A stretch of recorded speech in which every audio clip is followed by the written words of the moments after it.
It's my feel-good breakfast show. Welcome back to it, your feel-good breakfast show, Expresso here on SABC3. It's the Culinary Hotline, Bling! Ting, ting, ting! Oh, I love that sound. On a Wednesday morning, we're joined by Chef Clem on our foodie panel to help you out with any of your challenges in the kitchen. So if you have any questions for Clem, give us a call, 021-110-55552. And we're joined by a special guest this morning, Auntie Patsy Benjamin. Where are you from, Auntie Patsy? Bonteheuwel. Oh, Bontas! Yeah. That's mine! Bontas. No, Bontas. It's your what? It's my area that I drive past there. I have friends that live there. Okay. I love it. Well, we have lots of questions that have come Yes. through. I mean, this segment is a very popular one here. In fact, the first question to kick us off is Shakina Mahobe, who says on Facebook, "Good morning, team." Good morning, Shakina. A few days ago, I tried making lasagna and everything went south. My question is, how do I make my mince? Do I fry it?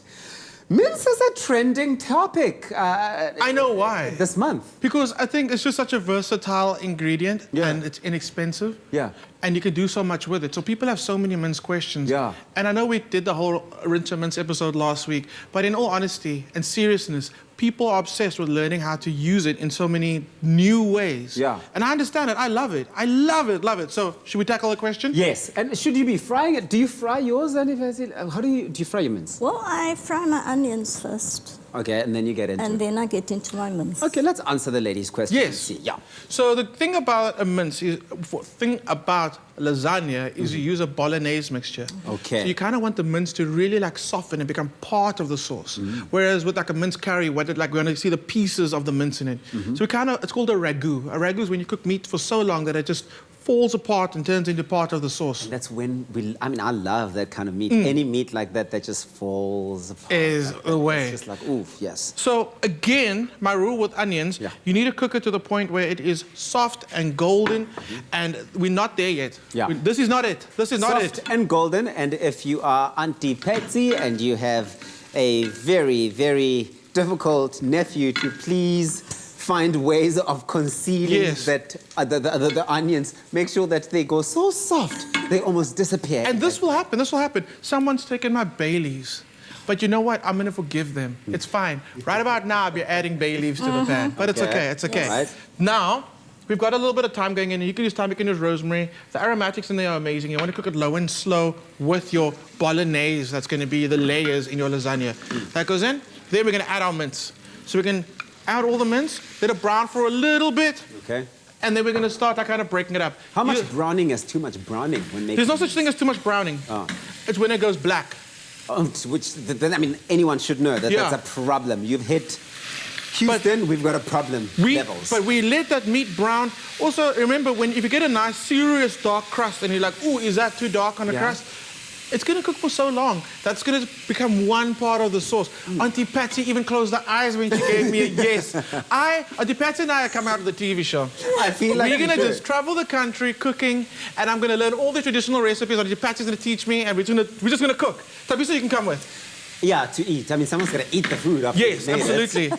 Okay. Well, listen, if you want this recipe and you really want to switch things up when it comes to making your lasagna and how to get that mince right, go onto our website, expressoshow.com. We've got the ingredients as well as the step-by-step guide of how to make this. I forgot to say there's garlic in there already. Because you can't make a lasagna without garlic. Yeah. All right.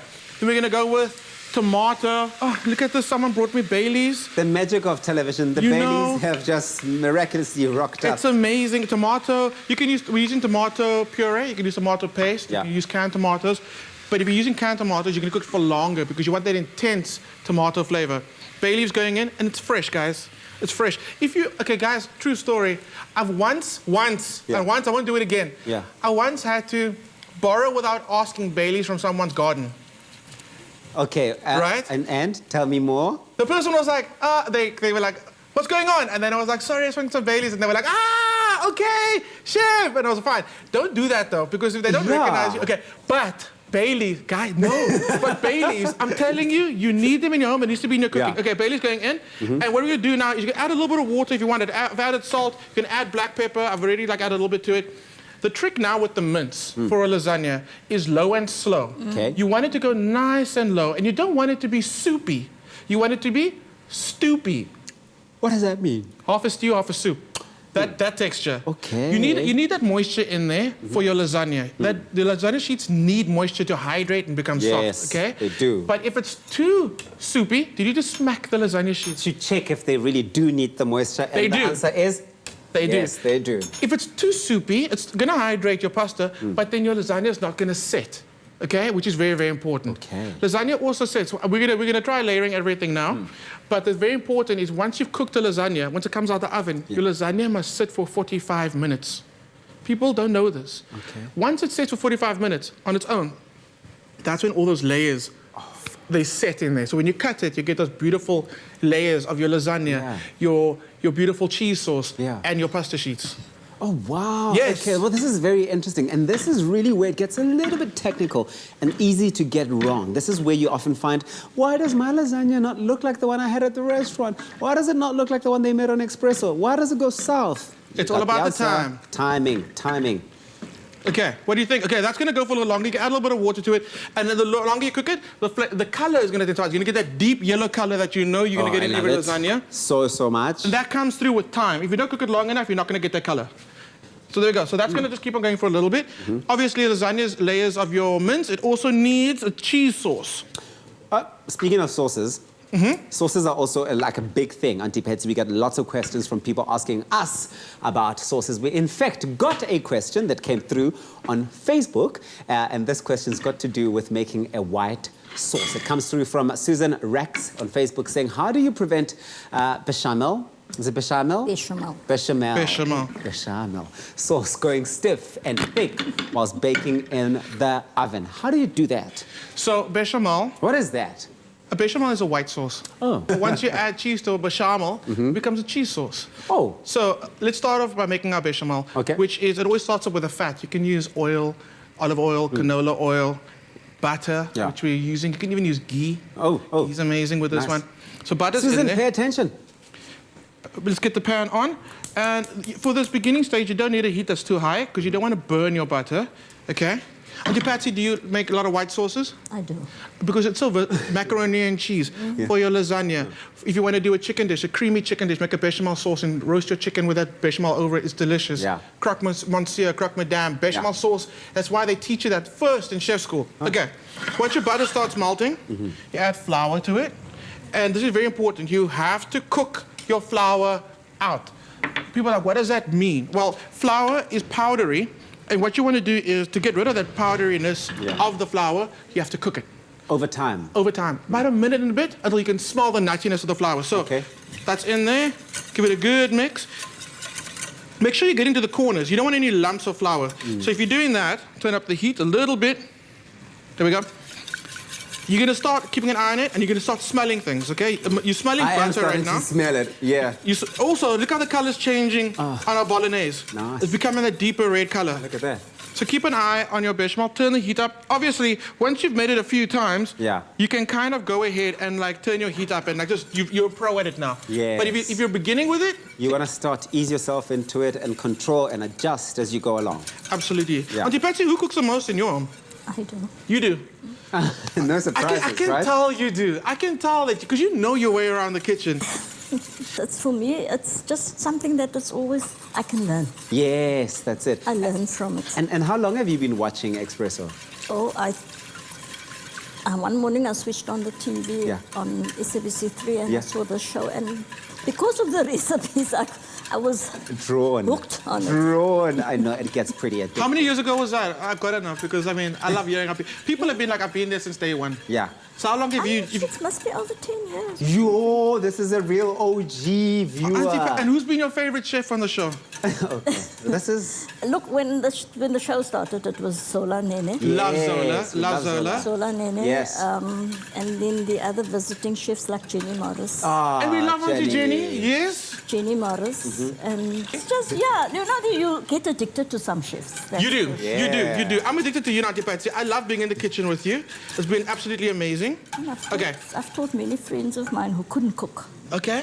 I've taught them how to. Okay, we're going to start at Auntie Patsy School of Cooking. No. Yes, everybody's welcome. Everybody's welcome. All right, so I've added my milk, and I've added it gradually. So I've added cold milk to it. Why cold? No. Here's the thing. You actually should be using warm milk. Because if you add warm milk to your bechamel, it takes like a few seconds to thicken. But I don't like doing dishes on Tipazi. So I don't want to bring out another pot to warm milk. So it comes out the fridge, so it's cold. That just means I have to pay a little more attention to it. It's going to heat up. Once your milk heats up, it's going to thicken. So the thing about bechamel or any thickening agent, if you're looking at it now, you go, oh, it's too thin, I'm going to add more flour to it. Don't do that. Only adjust it once it starts simmering, because your sauce will only thicken once it starts bubbling. So it's thickening, it's coming up to temperature. I'm going to let it do its thing. That's a good note. It's going to keep on going, and then we're going to add some cheese sauce to it. Yeah. To make it a cheese sauce. You can do a normal bechamel, but I want to add a bit of cheese. Let's add it. Okay. Tipazi, this is cheddar. Mature cheddar. Would you use that? You use mature cheddar? I sometimes go for the very mature. Yeah, very mature. You get that richness. But much nicer. That richness as well, yeah? Absolutely. That sharpness comes through. It's on our website. It's on expressoshow.com. Susan, hopefully that answers your question and helps you on how to thicken that bechamel.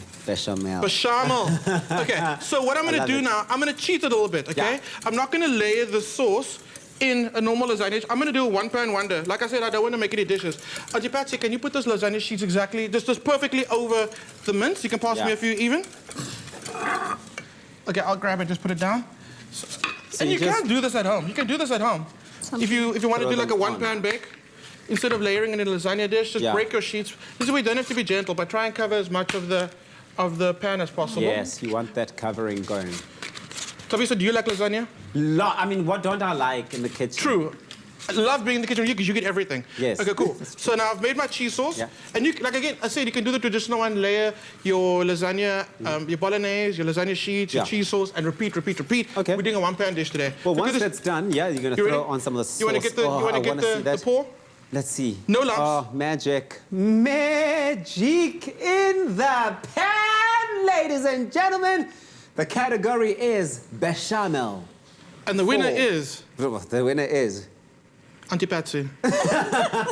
Auntie Patsy, thank you so much for joining us today. Have you been pleased with the work that's been done here? I have, but for me, I never expected this to happen to me. And I'm so glad that this is happening, and we love to have people like you that come on because you inspire all of these recipes. Yeah. And I think recipes on this show are constantly always inspired by the different stories of people every day who are making food for their nephews and for their sisters and really creating magic and experiences in that way. So thank you so much for joining us. Thank you very much to everyone who's asked us questions on the Culinary Hotline. Ding, ding, ding, ding. It's back again next week. Think about your questions that you want to ask and then give us a call. 021-110-552. Chef Clem, that looks fantastic. The finished product looks go to the absolutely amazing. Cabbage is still going. It's so good. I can't wait to dig in. We'll do this again. Culinary Hotline, bling. Ting, ting, ting.